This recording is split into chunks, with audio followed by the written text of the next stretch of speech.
భారత విదేశాంగ దౌత్యంలో మరో చరిత్రాత్మక అధ్యాయం ముగిసింది. ఇండోనేషియా, ఆస్ట్రేలియా, న్యూజిలాండ్లతో కూడిన 3 దేశాల పర్యటన ప్రధాని మోదీ విజయవంతంగా పూర్తి చేసుకున్నారు. న్యూజిలాండ్లో తుది అంకంగా ఆ దేశ ప్రధాని క్రిస్టోఫర్ లక్సన్తో సమగ్ర చర్చలు జరిపి ద్వైపాక్షిక సంబంధాలు వ్యూహాత్మక భాగస్వామ్యం స్థాయికి ఎలివేట్ చేశారు మోదీ. 40 ఏళ్ల తర్వాత ఓ భారత ప్రధాని న్యూజిలాండ్ సందర్శించడం విశేషం. 3 దేశాల్లో కలిపి రక్షణ, వాణిజ్యం, అణు ఇంధనం, critical minerals, space, digital technology రంగాల్లో డజన్ల కొద్దీ ఒప్పందాలు కుదిరాయి. ఈ టూర్ మొత్తం సమగ్ర విశ్లేషణ ఏంటో ఇప్పుడు చూద్దాం.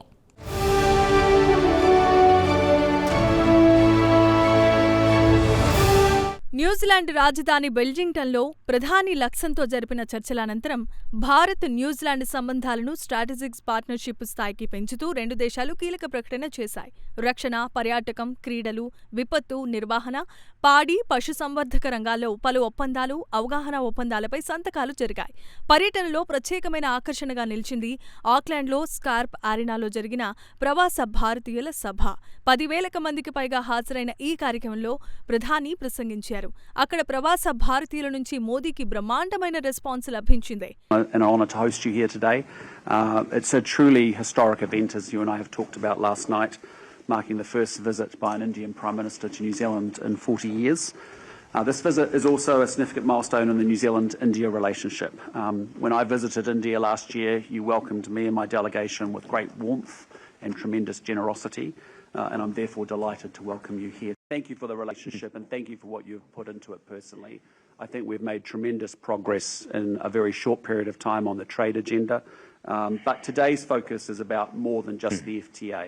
It's about where we go to next in this relationship and how we broaden that out. And I know we have very proud to announce that we will be forming a strategic partnership which will give the relationship more framework and breadth for us to continue to expand as we go forward from here. और उसका हमें अनुभव हुआ. मुझे खुशी है आज हम अपने संबंधों का स्ट्रेटेजिक पार्टनरशिप के सूत्र में बांधने जा रहे हैं. यह माइलस्टोन हमें और अधिक ऊर्जा और अधिक विश्वास के साथ आगे बढ़ने के लिए प्रेरित करेगा. एक्सेलेंसी, लोकतांत्रिक मूल्यों के में दृढ़ विश्वास हमें नेचुरल पार्टनर बनाता है. मेड फॉर ईच अदर जैसा है ये. और दूसरी प्रकार से 2 मैरीटाइम देश के रूप में हमारा करीबी सहयोग इंडो पैसिफिक को एक नई ताकत देता है और शांति के हमारे जो लक्ष्य हैं उसको अचीव करने में हमारे संबंध एक नई ऊर्जा भर सकते हैं. मुझे विश्वास है कि मेरी इस यात्रा से हम हमारे द्विपक्षीय संबंधों को और मजबूती देंगे.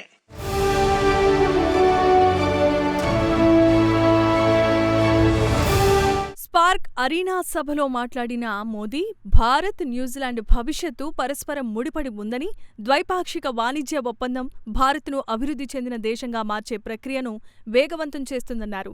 దీనికి ప్రతిస్పందనగా ప్రధాని లక్సన్ భారత్ను నమ్మకమైన మిత్రదేశంగా అభివర్ణిస్తూ న్యూజిలాండ్ ప్రగతిలో భారత సమాజం అందించిన సేవలను కొనియాడారు.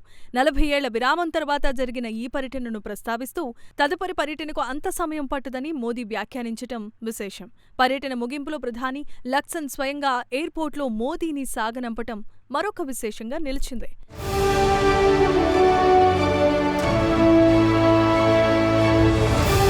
విదేశాంగ శాఖ ప్రతినిధి రణధీర్ జైస్వాల్ మాట్లాడుతూ వాణిజ్యం, సాంకేతికత, భద్రత, విద్య, ఇన్నోవేషన్, ప్రజల మధ్య ఉన్న సంబంధాలతో సహా పలు రంగాల్లో 3 దేశాల పర్యటన గణనీయమైన ఫలితాలు అందించిందని తెలిపారు. 2 దేశాల ప్రధానులు భారత్ న్యూజిలాండ్ స్వేచ్ఛా వాణిజ్య ఒప్పందం FTA త్వరితంగా అమలు కావాల్సిన అవసరం ఉందని నొక్కి చెప్పారని వెల్లడించారు. వ్యవసాయ, సాంకేతికత, రక్షణ, భద్రత, పర్యాటకం, సంస్కృతి రంగాల్లో సంపూర్ణ ద్వైపాక్షిక సంబంధాలను ఇద్దరు నేతలు సమీక్షించారన్నారు జైస్వాల్.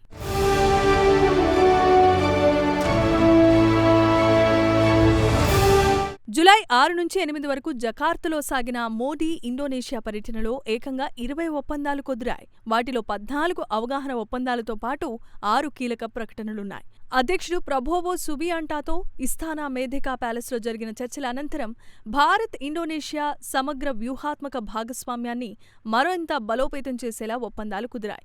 ఈ పర్యటనలో అత్యంత కీలకాంశంగా నిలిచింది బ్రహ్మోస్ సూపర్సోనిక్ క్రూయిజ్ మిజైల్స్ వ్యవస్థ ఒప్పందం. దీంతో బ్రహ్మోస్ కొనుగోలు చేసిన మూడో దేశంగా ఇండోనేషియా నిలిచింది. తొలుత ఫిలిప్పీన్స్, ఆ తర్వాత వియత్నాం దేశాల తర్వాత మూడో దేశంగా ఇండోనేషియా ఉంటోంది.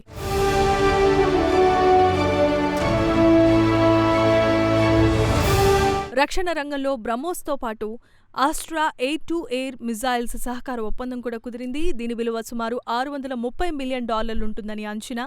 భారత్ డైనమిక్స్ లిమిటెడ్ ద్వారా ఇండోనేషియా సుఖాయ్ 30 యుద్ధ విమానాలను, ఈ మిజైల్స్ను అనుసంధానం చేస్తోంది. ఇరు దేశాల కోస్ట్ గార్డుల మధ్య సమన్వయం, maritime domain awareness, search and rescue కార్యకలాపాలపై సముద్ర భద్రత సహకార ఒప్పందాన్ని విస్తరించారు.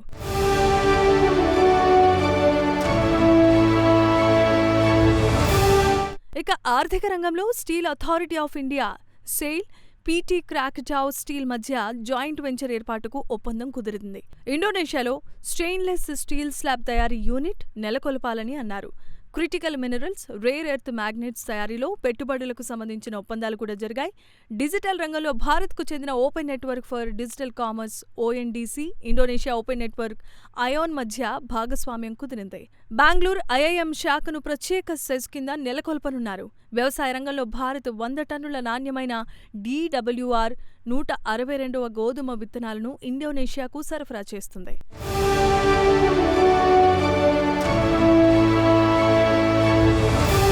ఈ పర్యటనలో అత్యంత ప్రతిష్టాత్మకంగా నిలిచిన క్షణం ఇండోనేషియా అత్యున్నత పౌర పురస్కారం బీంటాంగ్ ఆదిపుర్నాను అధ్యక్షుడు ప్రభోవో మోదీకి ప్రదానం చేయటం. యోగ్యకర్తలోని ప్రఖ్యాత ప్రంబానన్ ఆలయ సముదాయాన్ని కూడా మోదీ సందర్శించి దాని పునరుద్ధరణకు భారత సహకారం అందిస్తుందని ప్రకటించడం ఈ టూర్ మొత్తంలోకెల్లా సాంస్కృతికంగా గొప్ప విషయంగా పేర్కొనాల్సి ఉంటుంది.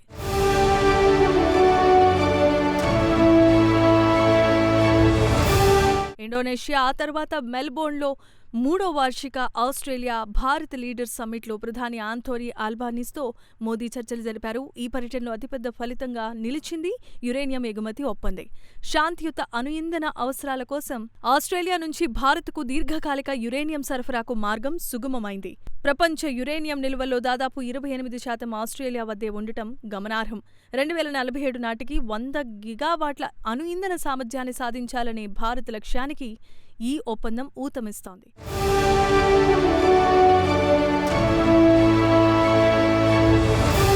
రక్షణ సహకారం బలోపేతం చేస్తూ క్రిటికల్ మినరల్ సరఫరా వ్యవస్థలను పటిష్టం చేసేందుకు భారత్, ఆస్ట్రేలియా అంగీకరించాయి. ప్రత్యేకంగా ఇండియా, ఆస్ట్రేలియా క్రిటికల్ మినరల్స్ కారిడార్ను ప్రారంభించాయి. Lithium, cobalt, nickel, rare earth elements సరఫరాపై ఇది దృష్టి సారిస్తుంది. హిందూ మహాసముద్రంలో కోకోస్ కీలింగ్ దీవుల్లో తాత్కాలిక స్పేస్ ట్రాకింగ్ టెర్మినల్ నిర్మాణానికి కూడా ఈ రెండు దేశాలు అంగీకరించడం విశేషం. ఇది భారత అంతరిక్ష ప్రాజెక్టులకు తోడ్పాటునందిస్తుంది. Cyber security, critical technologies, supply చైన్లపై ఆస్ట్రేలియా, ఇండియా భాగస్వామ్యం అధికారికంగా అమల్లోనికి వచ్చింది. ऑस्ट्रेलिया की अनेक उपलब्धियां हैं. Hearing implant, wifi, cervical cancer vaccine, flight black box, secret ballot voting, ऐसे कितने इनोवेशंस हैं जिनमें ऑस्ट्रेलिया का एक बड़ा रोल रहा है. और आज ये पूरी दुनिया को बेहतर बनाने का काम कर रहे हैं. साथियों, ऐसे ही भारत भी अपने साइंस, टेक और इनोवेशन इकोसिस्टम को ट्रांसफॉर्म कर रहा है. आपको ये जानकर खुशी होगी, आज भारत के 10,000 स्कूलों में अटल टिंकरिंग लैब चल रही है. ये स्कूल लेवल पर ही इनोवेशन का माइंडसेट तैयार कर रही है. बीते 12 वर्षों में भारत दुनिया का तीसरा बड़ा स्टार्टअप इकोसिस्टम बन गया है. लेकिन मैं नंबर बताऊंगा तो आप भी हैरान रह जाएंगे. आप डेटा सुनना चाहेंगे तो बताऊं? आज भारत में 2 लाख से अधिक रजिस्टर्ड स्टार्टअप्स हैं।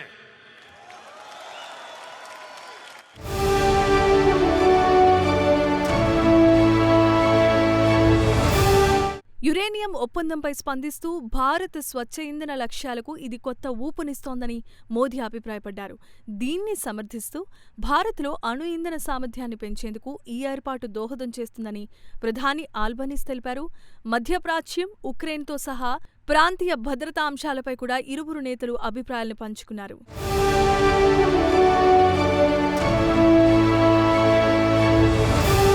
మూడు దేశాల్లో కలిపి చూస్తే ఈ పర్యటన భారత్ యాక్ట్ ఈస్ట్ పాలసీని, ఇండో పసిఫిక్ వ్యూహాన్ని కొత్త శిఖరాలకు తీసుకెళ్లినట్లయింది.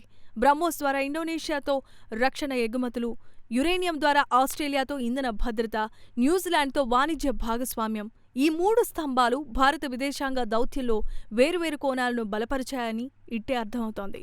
రక్షణ ఎగుమతుల్లో భారత్ ఆత్మనిర్భరతను చాటి చెప్పడం, క్రిటికల్ మినరల్ సరఫరా వ్యవస్థలో చైనాపై ఆధారపడటాన్ని తగ్గించుకోవటం, ఇండో పసిఫిక్లో వ్యూహాత్మక పట్టును పెంచుకోవటం వంటి కీలకమైన 3 లక్ష్యాలను ఈ టూర్ ఏకకాలంలో సాధించింది.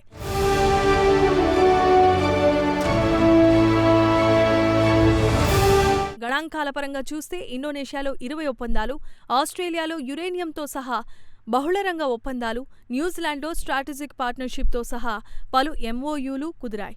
3 దేశాల్లో రక్షణ భద్రత, క్రిటికల్ మినరల్స్, డిజిటల్ టెక్నాలజీ, విద్య, సంస్కృతి రంగాలు ఉమ్మడి థీములుగా కనిపించాయి. ఇది వికసిత్ భారత్ 2047 లక్ష్యానికి ప్రపంచ దక్షిణ ముఖంలో నాయకత్వ దీర్ఘకాలిక వ్యూహాత్మక పునాదిగా విశ్లేషకులు అభివర్ణిస్తున్నారు.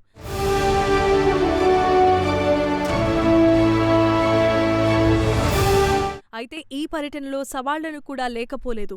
ఆస్ట్రేలియా యురేనియం ఎగుమతులపై గతంలో అణ్వాయుధాల తయారీలో దుర్వినియోగం అవుతుందన్న ఆందోళనతో కొద్దిపాటి సరఫరాలకే పరిమితమైంది. తాజా ఒప్పందం ఈ అడ్డంకిని అధిగమించడం విశేషం. న్యూజిలాండ్తో స్వేచ్ఛ వాణిజ్య ఒప్పందం ఇంకా తుది రూపు దాల్చాల్సిందే. దీని అమలుకు ఇరు దేశాలు కృషి చేస్తున్నట్లు ప్రకటించాయి. ఇండోనేషియాతో బ్రహ్మోస్ ఒప్పంద విలువను అధికారికంగా వెల్లడించలేదు. అయితే ఇది ఆగ్నేసియాలో భారత రక్షణ ఎగుమతుల విస్తరణకు కీలక సూచికగా నిలుస్తోంది.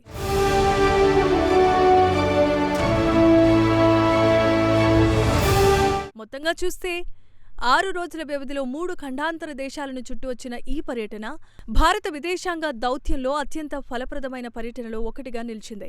దేశానికి తిరిగొస్తూ 3 దేశాల ప్రజలు నాయకత్వం అందించిన ఆదరణకు ప్రధాని సోషల్ మీడియా వేదికగా కృతజ్ఞతలు తెలిపారు. వాణిజ్యం, పెట్టుబడులు, రక్షణ భద్రతల్లో పురోగతి, విద్య, సంస్కృతి, క్రీడల్లో పెరిగిన అనుబంధాల్లో లోతులను ప్రతిబింబిస్తున్నాయన్నారు మోదీ. ఇక 3 దేశాల పర్యటన ప్రభావం రానున్న సంవత్సరాల్లో కనిపిస్తుంది. బ్రహ్మోస్ మిజైల్స్ ఎగుమతులతో ఆగ్నేసియాలోనే భారత రక్షణ పరిశ్రమ కొత్త మార్కెట్ సృష్టించుకుంది. యురేనియం సరఫరాతో భారత అణు ఇంధన లక్ష్యాలకు ఊతం లభించింది. న్యూజిలాండ్తో వాణిజ్య భాగస్వామ్యం భారత్కు అభివృద్ధి చెందిన దేశంగా మార్చే ప్రయాణంలో మరో మైలురాయిగా నిలుస్తోంది. ఇండో పసిఫిక్ ప్రాంతంలో వ్యూహాత్మక సమతుల్యతను పెంచే దిశగా ఈ పర్యటన కీలక ముందడుగు వేసిందని విదేశాంగ నిపుణులు అభిప్రాయపడుతున్నారు.